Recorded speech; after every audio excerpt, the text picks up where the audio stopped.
नमस्ते जी। आज मैं आपको इस वीडियो में खतना के बारे में बताऊंगा कि यह खतना की प्रक्रिया कहाँ से आरंभ हुई। यह खतना की प्रक्रिया बाइबल के ओल्ड टेस्टामेंट यानी तौरात पुस्तक में भी यह उत्पत्ति पर्व के 13वें अध्याय में है। यह खतना की प्रक्रिया प्रथम में यहूदियों से आरंभ हुई। तो जो यह इससे पहले हमें कहानी को समझना होगा। तो यह कहानी है इब्राहिम की और लूत की और सारा की। इब्राहिम है वह सारा का पति है और लूत उसका भतीजा है। यह इब्राहिम अपने भतीजे लूत और पत्नी सारा के साथ मिस्र के कनान देश में गया। कनान देश में जाने के बाद इन लोगों ने अपनी अपनी जगह डिवाइड कर ली। तो उसने कई भतीजे से कहा कि तू इस आधी जगह में रह ले, इस आधी जगह में मैं रह लूँगा। जो वो इब्राहिम जिस जगह पर रहा था उस जगह का नाम था कनान, और जो लूत रहा था वह रहा था यरदन नदी के पास में तराई की जो जगह थी वो वहाँ पर रहा था। वहाँ पर सिंचाई के लिए अच्छी ज़मीन थी तो उसने वो ज़मीन अपने लिए चुनी। इसके बाद जो लूत है वह वहाँ पर दो जगहों पर रहता था, वह सदोम और अमोरा। यह जो दो जगह है वहाँ पर रहा। वहाँ के लोग उसे उस जगह पर परेशान करते थे। तो वहाँ पर इब्राहिम गया, उसने वहाँ के लोगों से जाकर युद्ध किया, लूत की सहायता करी। तो उसके बाद वह वहाँ से वापस चला गया। और यहाँ पर एक घटना आरंभ होती है।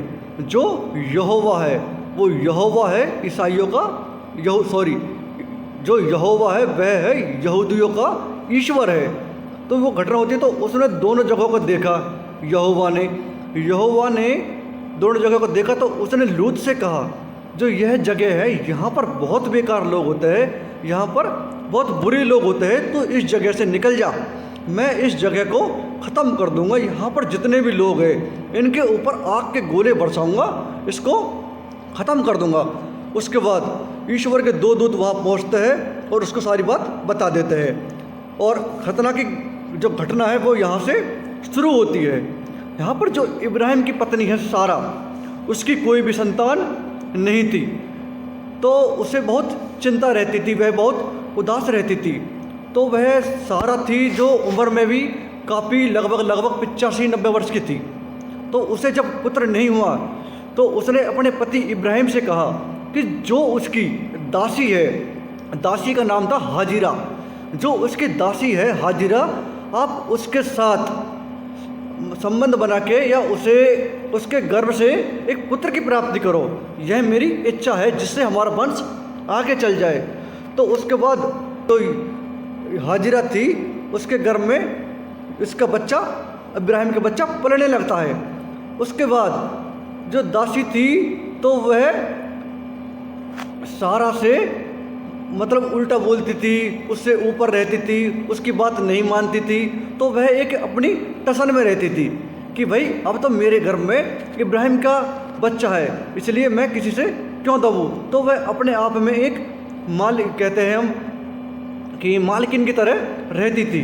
उसके बाद सारा ने यह सारी बात इब्राहिम को बताई। इब्राहिम ने कहा कि यह तेरी दासी है, इसके साथ तेरे को जैसा सलूक करना है तू वैसा सलूक कर, इसको जैसा तेरे को सुनानी है उसको तू सुना सकती है। तो उसके बाद वह जो हाजिरा थी वह उस गर्भ को लेकर, उसके गर्भ में बच्चे को लेकर वहाँ से भाग गई। तो इसकी यहोवा को बड़ी चिंता हुई।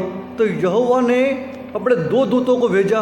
वह दो दूत उस दासी को पकड़ कर लाए और इब्राहिम को यहोवा ने कहा, यहोवा जो ईश्वर है यहूदिया का, उसने कहा मैंने इस इब्राहिम को वचन दे रखा है कि मैं तुम्हारे वंश को बहुत ज़्यादा बढ़ाऊंगा। और इसके बाद हाजिरा को एक संतान हुई जिसका नाम था इस्माइल।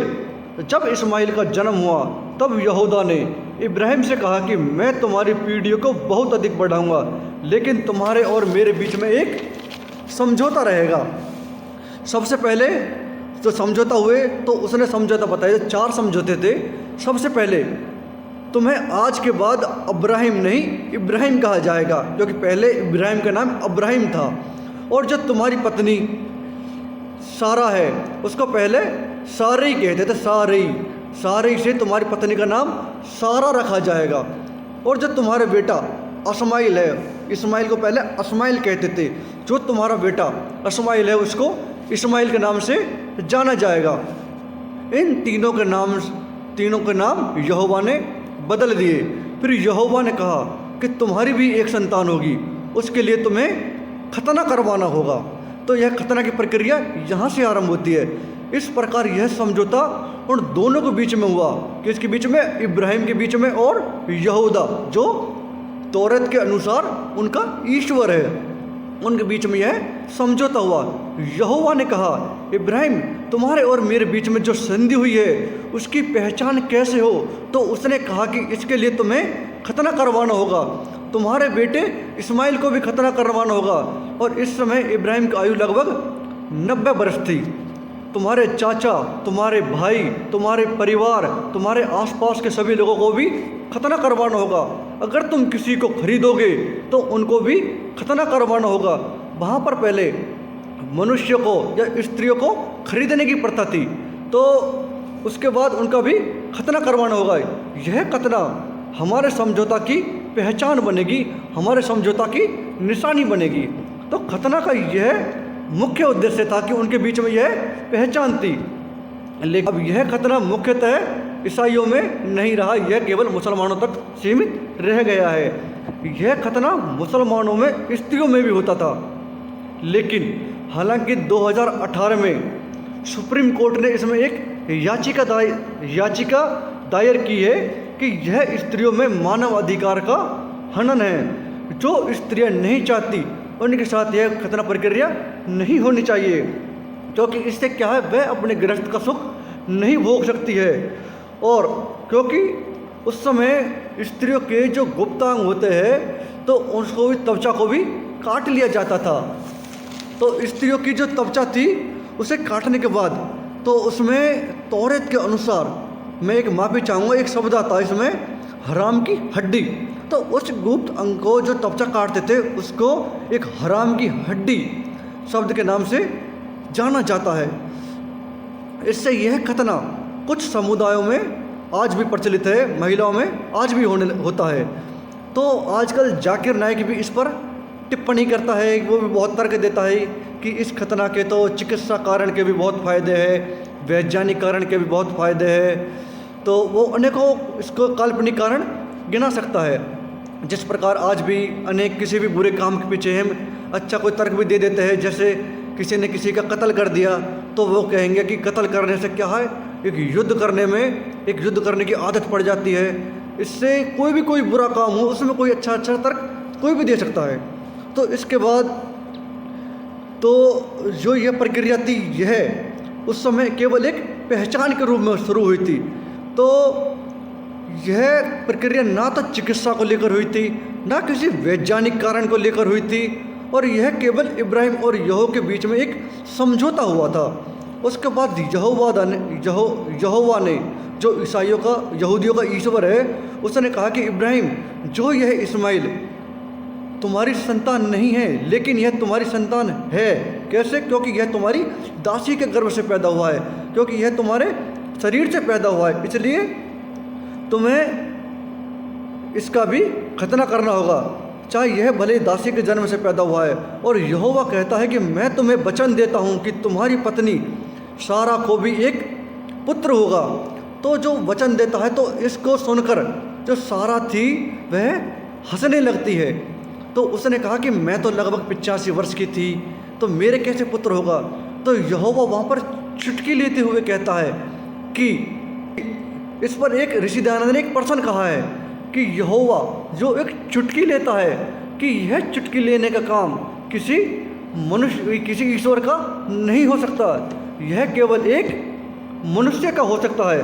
अगर इस तरह से कोई चुटकी लेता है तो यह कोई संवेदनशील बात नहीं है, यह तो एक मनुष्यकृत बात है। इसके बाद यहोवा वचन देकर वहाँ से चला जाता है और यहोवा फिर सारा के पास आता है। तो वो और उसके एक पुत्र भी होता है जिसका नाम इसहाक रखा जाता है। अब किस तरह यहोवा आए थे, किस तरह वो गर्भ धारण हुआ था, कि अब आजकल तो कहते हैं कि वह एक कुंवारी कन्या के गर्भ से पैदा हुआ था। जो यहोवा है, जो ईश्वर है, वो उसके पास आया था। अब वो कैसे आया होगा इसका आप अनुमान स्वयं लगा सकते हैं। और जो वहाँ पर था वह सन्दोम और अमोरा में रहता था। तो वह ईश्वर के 2 दूत वहाँ पर आए, तो उन्होंने कहा कि यहाँ पर अच्छे लोग नहीं हैं, तू यहाँ से निकल जा। तो हम इस जगह पर आग के गोले बरसाएंगे, इस लोगों को ख़त्म करेंगे, इस जगह को ख़त्म करेंगे। तो यहाँ पर ऋषि दयानंद भी एक टिप्पणी करते हैं, एक प्रश्न पूछते हैं कि अगर वह उस जगह को ख़त्म करता है तो वहाँ पर तो बच्चे भी होंगे, महिलाएं भी होंगी। माना कि उस जगह पर कुछ लोग बुरे हो सकते हैं, लेकिन वहाँ पर सभी लोग तो बुरे नहीं हो सकते, उन बच्चों का क्या दोष। तो इस तरह से वो लूत वहाँ से निकल गया। वह जब वहाँ से निकल कर पहले किसी नगर में जाकर रहा, तो उसके कुछ दिन बाद वह एक पर्वत पर, एक पहाड़ पर जाकर, एक पहाड़ की गुफा में जाकर रहने लगा। वह वहाँ पर अपनी दोनों बेटियों को भी लेकर गया था। तो दोनों बेटियाँ थी, तो वह सोचती थी कि हम तो इस पहाड़ में रहते हैं, अब यहीं पर हम बूढ़े हो जाएंगे, तो हमारा वंश है ये आगे कैसे चलेगा, हम तो इस तरह से ख़त्म हो जाएंगे। तो उन दोनों बेटियों ने एक योजना बनाई। तो उन्होंने कहा कि हम अपने पिता को, इसमें आता एक दाखरस अर्थात एक मधुरस, अपने पिता को मधुरस पिलाएंगे, तो उससे हम हमारा जो मधुरस अर्थात दाखरस को हम मोटी मोटी भाषा में शराब भी कह देते हैं, तो हम अपने पिता को शराब पिलाएंगे, तो उसके हिसाब से हम इससे संतान उत्पत्ति कर लेंगे। तो इस तरह से बड़ी बेटी ने पहले उसको, अपने पिता को मधुरस अर्थात शराब पिलाई।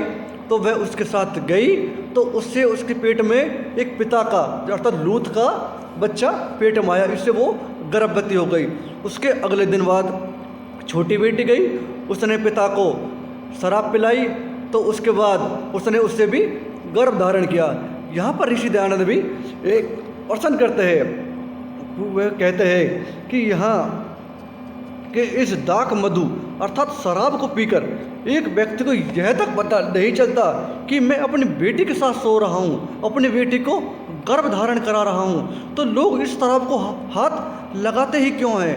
तो यह शराब की जो प्रथा थी, यह आजकल पहले यहूदियों में थी, फिर यह मुग़लों में आई, क्योंकि उनके बाद मुग़लों का शासन था। मुग़लों के बाद यह प्रक्रिया ईसाइयों में आई, क्योंकि मुग़लों के बाद ईसाइयों का शासन था। ईसाइयों के बाद यह प्रक्रिया हिंदुओं में भी प्रचलित है, और हिंदुओं में तो आज मोस्टली बहुत ही कम परिवार बच रहे हैं जहाँ पर शराबी लोग कम मिलेंगे। अधिकतर यह प्रक्रिया आज प्रचलित हो चुकी है। तो यहाँ पर ऋषि दयानंद कहते हैं कि इस प्रक्रिया को हमें ख़त्म करना होगा, इसका हमें बिल्कुल समूल विनाश करना होगा। तो जो दोनों बेटियाँ थी, इस तरह से उनको पुत्र हुए। जो बड़ी बेटी थी उसको पहले पुत्र हुआ जिसका नाम रखा गया मुआब, और जो छोटी बेटी थी उसका पुत्र रखा गया, उसको पुत्र हुआ जिसका नाम रखा गया अम्मोन। और यह दायों में कन्वर्ट हो गई, और आगे चलकर यह अपने अपने इनके वंश चले। बड़ी बेटी के पुत्र का वंश चला मुआब के नाम से, छोटी बेटी के जो पुत्र है उसका वंश चला अम्मोन के नाम से। इस तरह ये दोनों पुत्र मुआब और अम्मोन एक पिता और बेटी के माध्यम से पैदा हुए। अब यह सब कुछ धर्म ग्रंथों में है, तो लोग इसको मानने के लिए, इसको स्वीकार करने के लिए मजबूर हो जाते हैं। तो मेरा आपसे यही निवेदन है कि वास्तविक मतलब कहते हैं जो उनमें लिखा हुआ है उनको पहले या तो आप जानो फिर उनको मानो, तो यह ठीक रहेगा। यह समाज के दृष्टिकोण से भी ठीक रहेगा और एक पारिवारिक दृष्टिकोण से भी ठीक रहेगा। और इन प्रथाओं को ख़त्म करने के लिए जो गलत प्रथा है, तो आपके मन में शंका भी आ रही होगी कि इस तरह के तो सभी धर्म ग्रंथों में आजकल मिलावट है। तो मैं आपसे यही निवेदन करूंगा कि आप आर्य निर्मात्री सभा के सत्रों में जाओ, आप वहां पर जाकर वास्तविक धर्म, वास्तविक ईश्वर, वास्तविक अपने पूर्वज, अपने वास्तविक इतिहास को जानो, जहाँ पर जाकर आप सत्य को जान सकते हो, सत्य को ग्रहण कर सकते हो। वरना कहते हैं कि यह पहली पीढ़ी का पाखंड दूसरी पीढ़ी के लिए परंपरा, तीसरी पीढ़ी के लिए संस्कृति और चौथी पीढ़ी के लिए धर्म बन जाता है। इसलिए आरंभ से ही तर्क के आधार पर या समाज के दृष्टिकोण के आधार पर इन पाखंडों को ख़त्म करो और वास्तव में सत्य को पहचानो। धन्यवाद।